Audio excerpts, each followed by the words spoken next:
الحمد للہ عدد خلقہ ورضا نفسہ وزنۃ عرشہ ومداد کلماتہ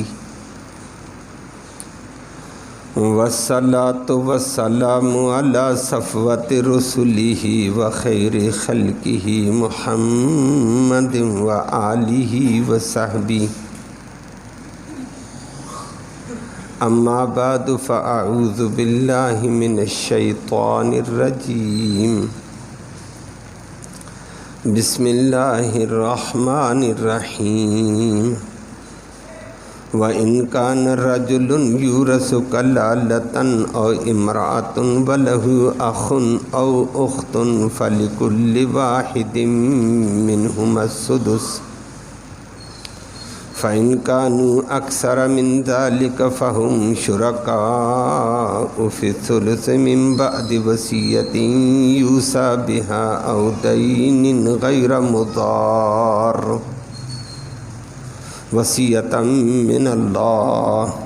واللہ علیم حلیم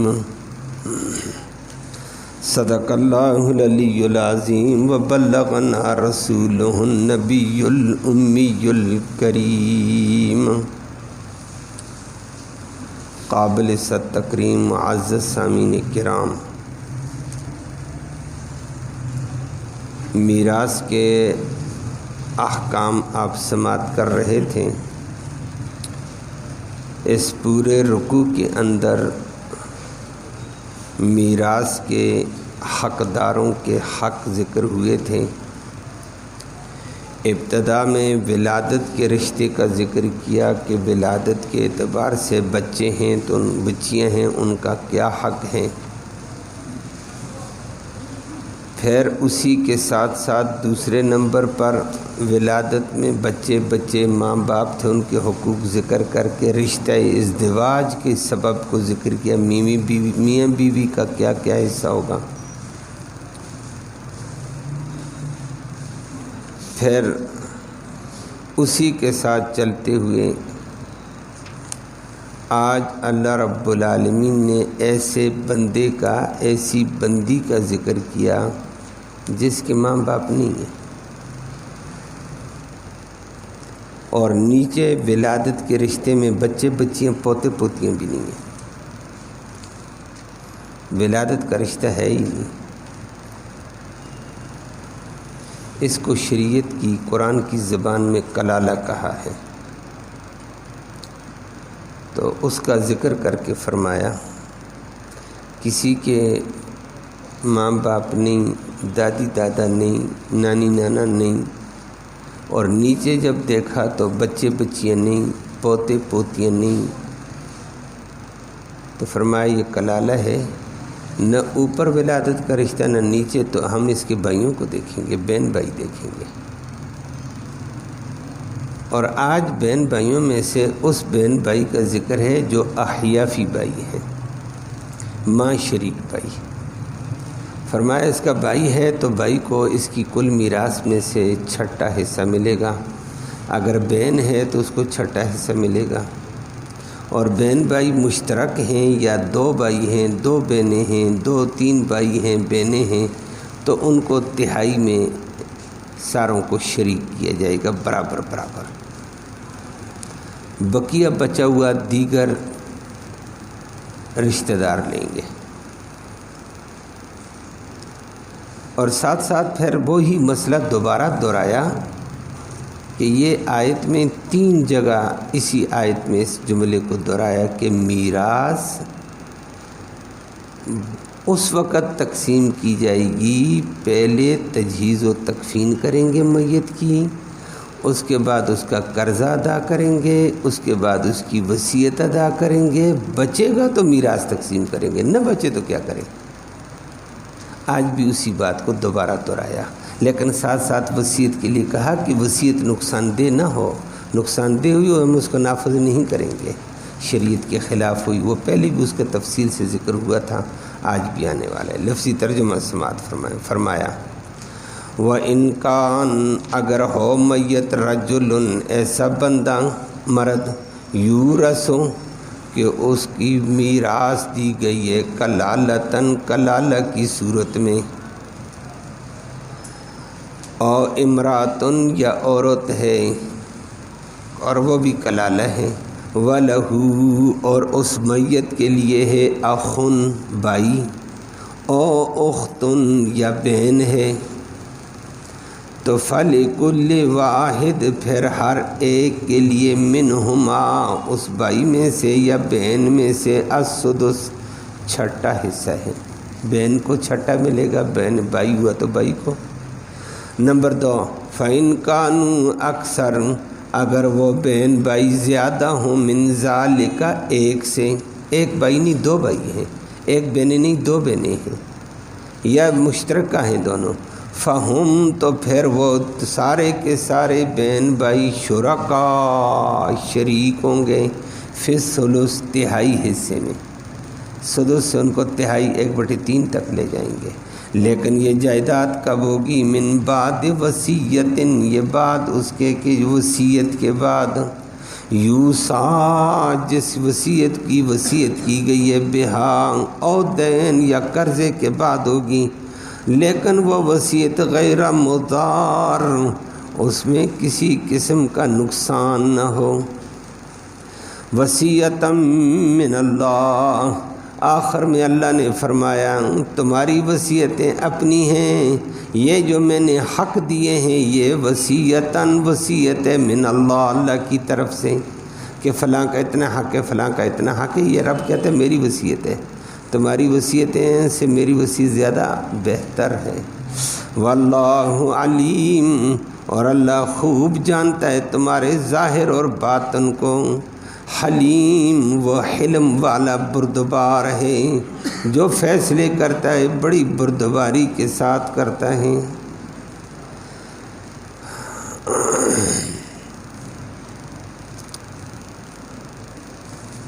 آیت کریمہ میں اللہ رب العالمین نے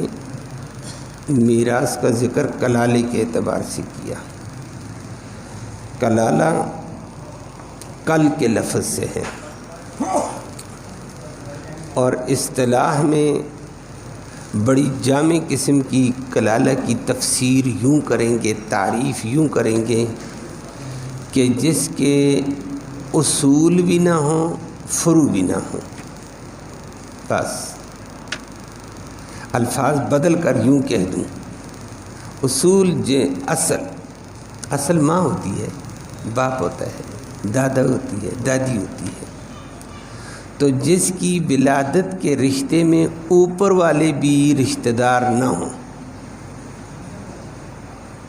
نہ ماں ہے اس کی، نہ باپ ہے، نہ دادا ہے، نہ دادی ہے، نہ نانا ہے، نہ نانی ہے، اور اس کے نیچے والے فروع جو اس سے آگے شاخیں نکلتی ہیں اس کو فروع کہتے ہیں، تو اس کا بیٹا بھی نہیں ہے، پوتا بھی نہیں، بیٹی بھی نہیں، نواسی بھی نہیں، نہ پوتا ہے نہ پوتی ہے، نہ نواسا ہے نہ نواسی ہے، نہ بیٹا ہے نہ بیٹی ہے، ولادت کے رشتے کے اوپر اصل لوگ بھی نہیں ہیں، اور ولادت کے رشتے کے اعتبار سے اس کی نیچے شاخیں نکلتی ہیں، بیٹا بیٹیاں ہوں، پوتے پوتیاں ہوں، نواسے نواسی ہوں، وہ بھی نہیں ہیں، تو ولادت کا رشتہ اس کا ہے ہی نہیں، والدین تھے فوت ہو گئے، اولاد تھی یا تھی نہیں یا فوت ہو گئی ہے، تو اس کے نہ اصول ہیں نہ فروع ہیں، نہ والدین ہیں نہ اولاد میں سے کوئی ہے، اولاد سے مراد اولاد کی اولاد بھی اولاد ہی ہوتی ہے، پوتے پوتی اولاد ہی ہوتی ہے، وہ بھی نہیں ہے، والدین بھی نہیں ہیں، دادا دادی بھی والدین ہوتے ہیں، نانا نانی والدین ہوتے ہیں، وہ بھی نہیں ہے، والدین بھی نہیں اور نیچے اولاد بھی نہیں، اس کو کلالہ کہا جاتا ہے، اور وجہ اس کی یہ کل سے ہے، کل کہتے ہیں کمزور کو، تو یہ میراث جو ہوتی ہے بڑی کمزور ہوتی ہے، کمزور رشتہ داروں کو ملتی ہے، مرکزی رشتہ دار نہیں ہے، تو تھوڑے دور کے کمزور رشتے والے لوگ آئیں گے، وہ آ کر میراث لیں گے، اس بندے کو بھی کلالہ کہتے ہیں کہ یہ رشتے کے اعتبار سے بیچارہ وراثت کے اعتبار سے کمزور رشتہ دار ہیں اس کے، تو اس کو کلالہ کہتے ہیں۔ دنیا میں ایسے بہت سارے لوگ ہوتے ہیں، لوگ پوچھتے ہیں جی فلانا بندہ آج فوت ہوا ہے، اس کی تو والدین بڑے عرصے سے پہلے فوت ہو گئے تھے۔ وہ جی دادا ہے، وہ کہتے دادی تو اس سے بھی پہلے فوت ہو چکے تھے، خود بھی بندہ بوڑھا تھا اور جائیداد والا ہے۔ اور بھائی اولاد ہے، اولاد بھی نہیں ہے جی اس کی، اور بیٹیاں ہیں، بیٹیاں بھی نہیں ہیں جی، پوتے ہیں، نواسے کچھ نہیں جی، بندے کی جائیداد ہے، مکان ہے، دولت ہے، بینک بیلنس ہے، تو کیا کریں؟ اس کو کلالہ کہتے ہیں۔ اب کلالہ کے نہ اوپر رشتہ دار ہیں نہ نیچے والے ولادت والے رشتہ دار ہیں، تو پھر اس کے بہن بھائیوں کی طرف ہم جائیں گے، پتہ کریں کہ اس کا بہن ہے، بھائی ہے۔ اور بہن بھائی تین طرح کے ہوتے ہیں۔ ایک بہن بھائی وہ ہوتے ہیں جن کو ہم سگے بہن بھائی کہتے ہیں، لیکن ہمارا سگے کا لفظ اردو کمزور ہے، عربی بڑی وسیع ہے اس میں، کہ ماں باپ دونوں شریک، ہماری اردو والے اس کو سگا کہتے ہیں، کہ ماں بھی ہماری ایک ہے، باپ بھی ہمارا ایک ہے۔ اس کو شریعت کی زبان میں اس کو حقیقی بہن بھائی کہتے ہیں، عینی بہن بھائی کہتے ہیں۔ اور دوسرے نمبر کے بہن بھائی وہ ہوتے ہیں جو باپ ایک ہے، مائیں الگ الگ ہیں۔ اس کو شریعت کی زبان میں اس کو شریعت ہے، اردو والے اس کو بھی سگا کہیں گے، لیکن شریعت اس کو علاتی بھائی کہتی ہے، باپ شریک بھائی۔ تیسرے بھائی بہن بھائی وہ ہوتے ہیں جو ماں شریک ہوتے ہیں، کہ ماں ایک ہے، والد الگ الگ ہے۔ شریعت کی زبان میں اس کو احیافی کہا جاتا ہے۔ آج کی اس آیت میں ان احیافی بہن بھائیوں کا ذکر ہے۔ حقیقی بہن بھائی اس بندے کے ہوں جس کو کلالہ کہتے ہیں، نہ اس کے والدین ہیں نہ نیچے اولاد ہے۔ اگر حقیقی بھائی ہیں، وہ انشاءاللہ سورت کے آخر میں اس کلالے کا ذکر آئے گا، ان کے بڑے حق ہیں حقیقی بہن بھائیوں کے، یا باپ شریک بھائی ہیں ان کا بھی حق زیادہ ہوتا ہے۔ یہاں صرف ماں شریک کا ذکر ہے، کہ اس کے وہ بہن بھائی دیکھیں ہمیں ملے گی اس کی ماں شریک بہن ہے یا ماں شریک کوئی بھائی ہے، تو شریعت نے اس کا حصہ ذکر کیا۔ اور اسی اعتبار سے یہاں آیت آئی ہے،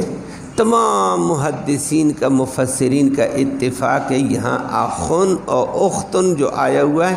اس سے احیافی بھائی اور احیافی بہن، ماں شریک بھائی ماں شریک بہن مراد ہے، سب کا اتفاق ہے۔ اور وجہ یہ بتاتے ہیں کہ دوسرا جو حقیقی بھائی ہیں یا باپ شریک بھائی ہیں، ان کا بعد میں صورت میں مسئلہ آنے والا ہے، فلہذا اگر ہم وہاں تو اچھا خاصا وہ حصہ لینے والے آدھا حصہ لیں گے، یہاں بھی ہم دوسری بہن بھائیوں کو لے لیں، تعارض آئے گا، یہاں چھٹا حصہ مل رہا ہے، وہاں آدھے حصے مل رہے ہیں، تو اس لیے یہ تعارض سے بچنے کی خاطر یہ ہے۔ اور سعد بن ابی وقاص رضی اللہ تعالیٰ عنہ جلیل القدر صحابی ہیں، وہ کہتے ہیں میں نے نبی کریم صلی اللہ علیہ وسلم سے اس آیت کی قرات یوں سنی ہے، اور ایک قرات ہے ہی یہی، ایک قرات تو ہمارے قرآن میں لکھی ہوئی ہے جو ابھی آپ نے پڑھی، اس میں یہ آتا ہے وَإِنْ كَانَ رَجُلٌ يُورَثُ كَلَالَةً أَوْ امْرَأَةٌ وَلَهُ أَخٌ أَوْ أُخْتٌ مِّنَ الْأُمِّ فَلَهُ أَخٌ أَوْ أُخْتٌ مِّنَ الْأُمِّ، کہ اس کا بھائی ہے یا بہن ہے من الام، ماں کی طرف سے۔ وہاں صراحتاً حدیث میں آیا ہوا ہے کہ نبی کریم صلی اللہ علیہ وسلم نے ایک دفعہ اس آیت کو یوں ہی پڑھا ہے،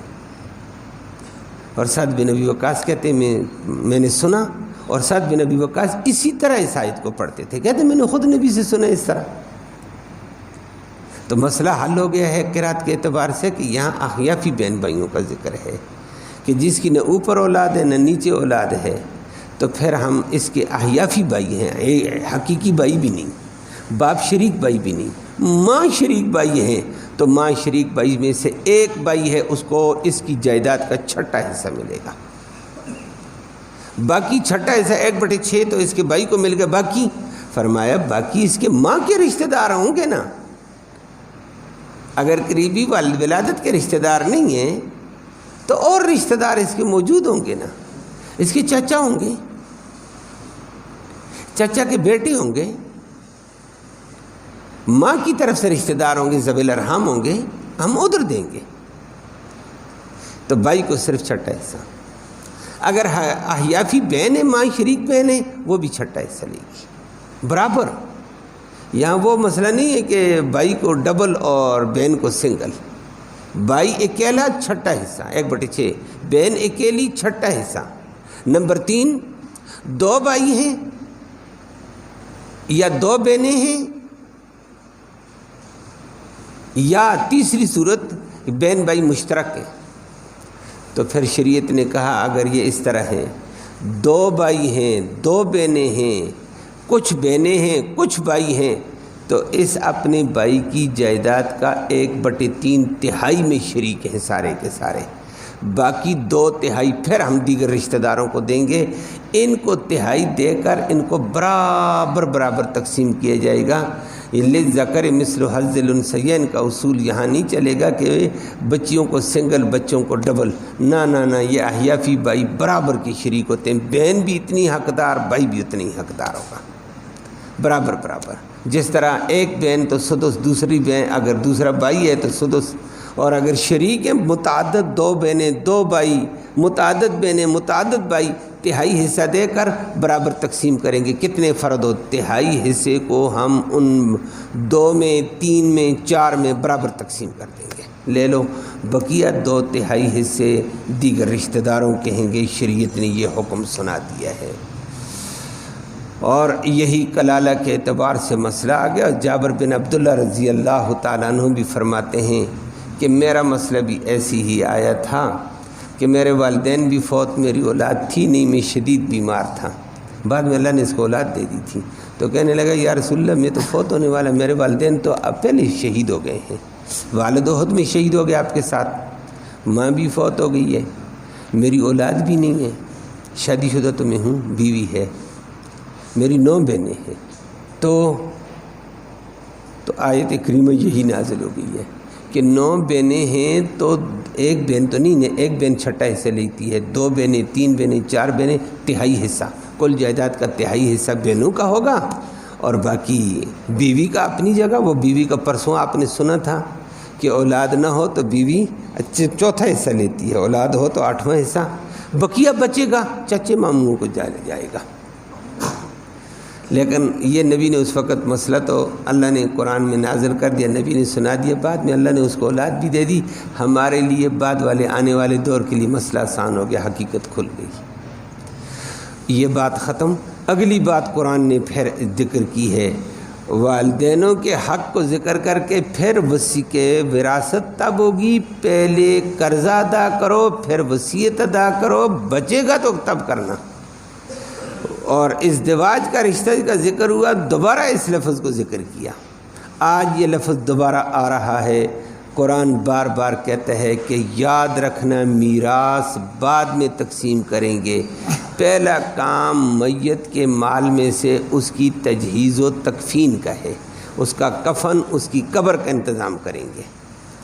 اور اس سے بچے گا تو اس کے قرضے کا انتظام کریں گے۔ یہ قرضے کا ذکر پہلے بھی ہو چکا، اور بیوی کا مار بھی اگر قرضے میں باقی ہے تو پہلے ہم اس کو ادا کریں گے،